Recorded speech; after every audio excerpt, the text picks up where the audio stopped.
Brock Purdy, 2-0 in the playoffs. Did not throw a touchdown pass. 19 of 29, 214 yards. No touchdown passes. No interceptions. 3 carries for 8 yards, including a designed run in the red zone.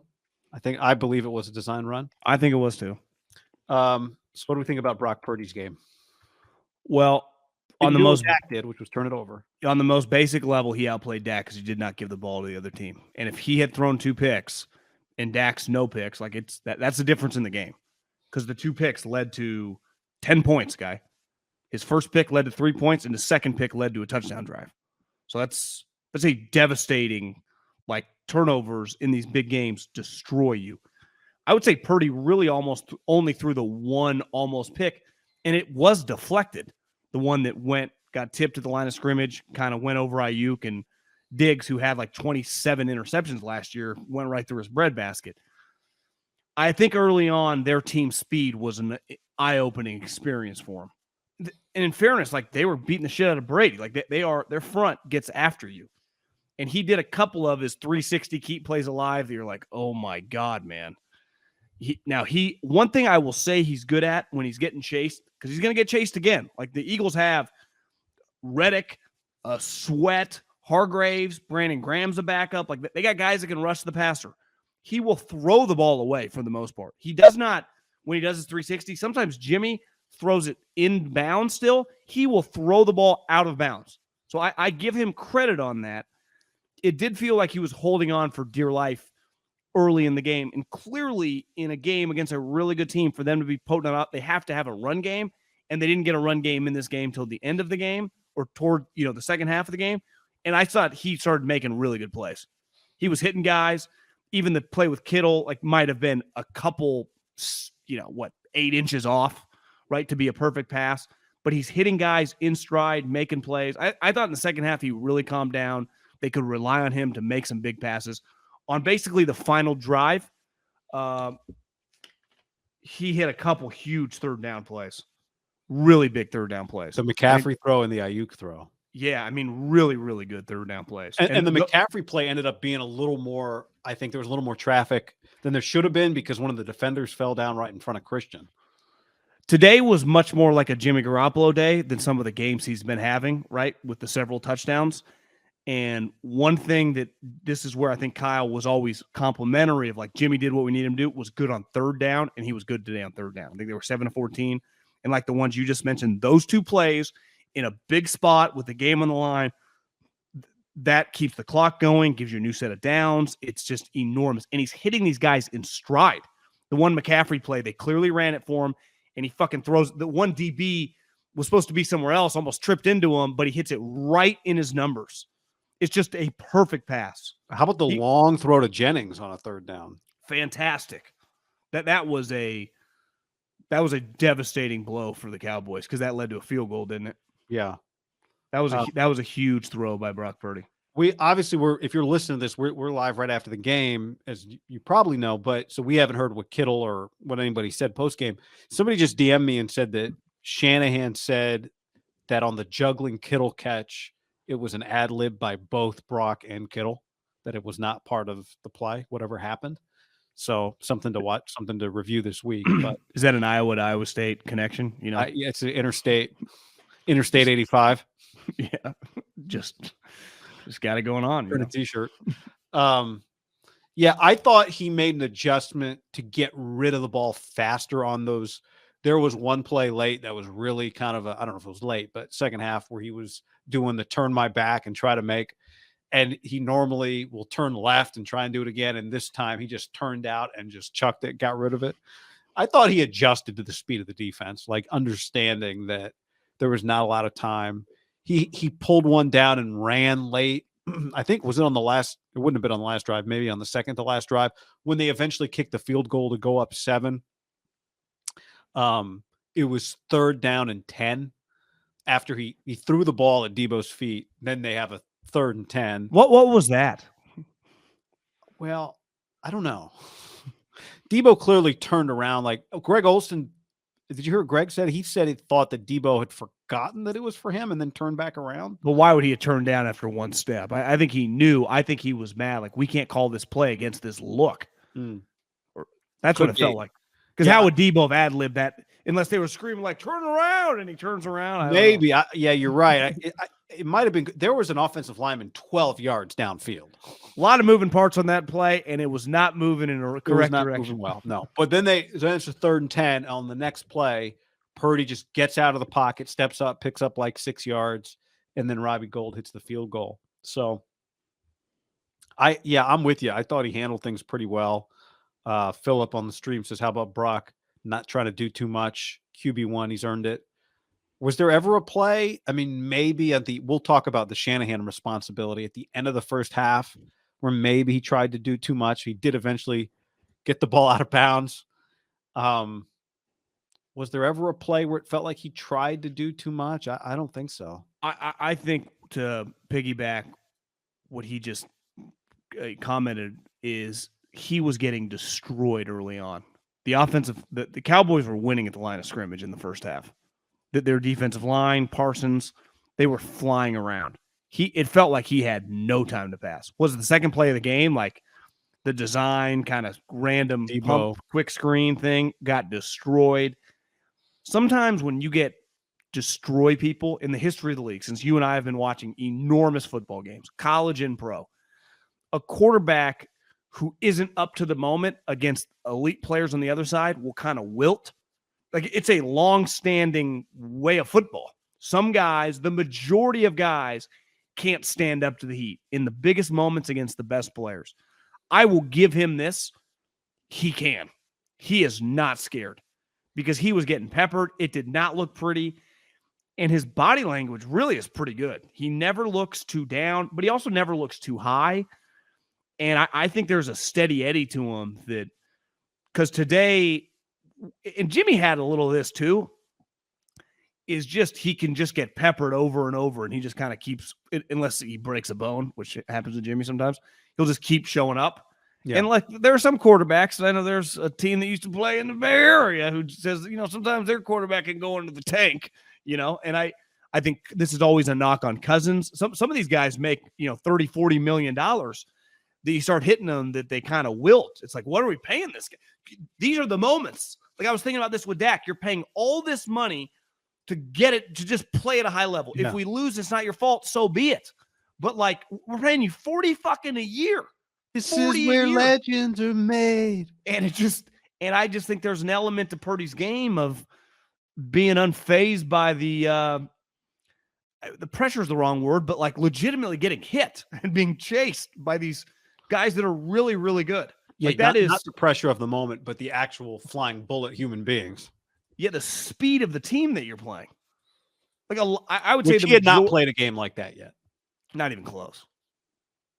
I think the separating factor for why so many guys in quote unquote his shoes, not even Mr. Irrelevant, but just a 5th, 6th, 7th round pick, let's say, like in a 120 pick range, they get thrust in the situation on a really good team, start a playoff game or a late season game that's must win. They usually suck, right? Against a really good defense. It's just like, God, this is too much for them. It doesn't matter if they're playing with Jerry Rice, DK Metcalf, Jamar Chase, and Randy Moss. It's just like, they're just overwhelmed. And he might feel overwhelmed for a play, like it doesn't look pretty. But as the game goes on, like the totality of the 60 minutes, he always kind of rises back up. Where you're like, oh, he just looks like a kind of normal quarterback again. Well, what's the saying? Like, you don't let a mistake beat you twice. He hasn't made a lot of mistakes, but he also doesn't let, I think that's what you're saying, he doesn't carry anything negative with him. I thought Greg Olsen made a good point. There was a play where Brock rolls out left and throws it away, and the quick replay, it's Kittle dancing with his arms wide open, swinging his arms. And Greg Olsen's like, yeah, I mean, your quarterback's on the clear other side of the field. His point was just, I know it's going to look like Brock missed him. That's not what happened on this play. I thought that was a pretty good moment from Greg, because he's like, yeah, the guy's 60 yards wide the other direction based on the angle. He's not going to get you the ball. This is not the moment for him to turn, pivot, and like back across his body all the way across the field. There was a moment in the Bills game when Diggs was going nuts, and Romo's like, he looks at Diggs originally, then he goes through his reads, then he gets chased. He's like, you don't start going back through your reads after you run 30 yards to the left. Stop. You're like, I'll go back 1, 2, 3. It's not the way it works. I know it looks, and we focus on that when the guy's going like this. He's wide open. Well, yeah, he wasn't wide open when he looked at you, and then he had to run for his life. Kittle, and this is the thing about the 49ers, like, I don't know if you saw, I just saw on Twitter, like, Diggs got all his shit and left before even Sean McDermott and the coaches got back. He just threw out his pads, grabbed his shit, and then a player came and grabbed him and brought him back in the locker room. The 49ers are pretty good about when a play gets really fucked up, that, like, and you saw it with Debo and Kittle on multiple plays, like that screen with Debo and then the Kittle one where he's wide open. It never carries for a play or more than a play. It never feels like they start screaming at each other. No. And I would say this is true with Jimmy, with everybody. They're pretty good at they just kind of move on. Yeah. It's not like some major freak out, like, Purdy, where were you? And maybe they yell immediately. Kyle clearly does, but it ends fast. What was the play? Was it the Seahawks game where Brock kind of threw it behind him? He almost threw the pick I don't know if it was almost a pick, but he was trying to get it to Ayuk at the goal line, and Brandon maybe stopped, and he threw it, and it kept going into the end zone. And the immediate reaction shot of Purdy was kind of yelling at Ayuk. If you watch it again, the next play is maybe Ayuk came off and he's jogging back on. Purdy just kind of says something to him as Ayuk jogs by. And I think it probably comes from being coached by the guys they get coached by, right? Shanahan coaches us like a certain way. D'Amico, I'm sure, is no bullshit. Kasarik, like, there's not a lot of space for ego to get in the way of being corrected. It comes from leadership, all that kind of stuff. But never for a moment. It does. I mean, Purdy does verbalize himself. It's not like he's a mute as a quarterback, right? Like, he does seem to do the things that leaders do. Wheelie says he has literally the best team around him. He ain't playing for the Jets. LOL.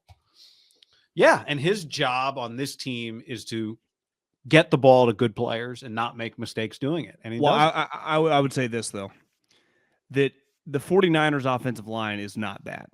And you saw today McGlinchey get tossed by Micah Parsons. At one point in time, I look up and Brunskill is screaming down the field. And I'm like, wasn't Burford?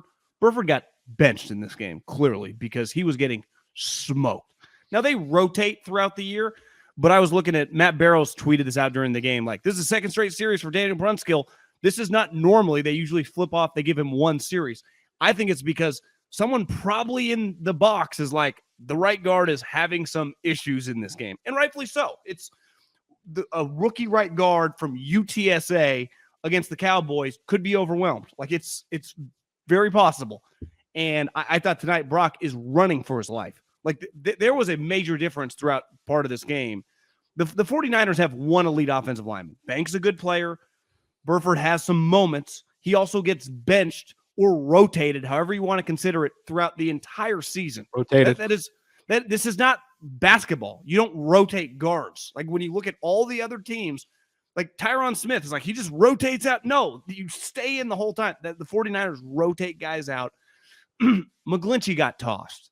Now, Parsons is, I'd say, easily, if Bosa's the best, the second best. And honestly, it's probably like a 1A, 1B. I don't think after watching this game, you could say he's second best. You know what I mean? Like, he's right. Yeah, they're equals. They are elite players. They are premium players. They are game wreckers. They are difference makers.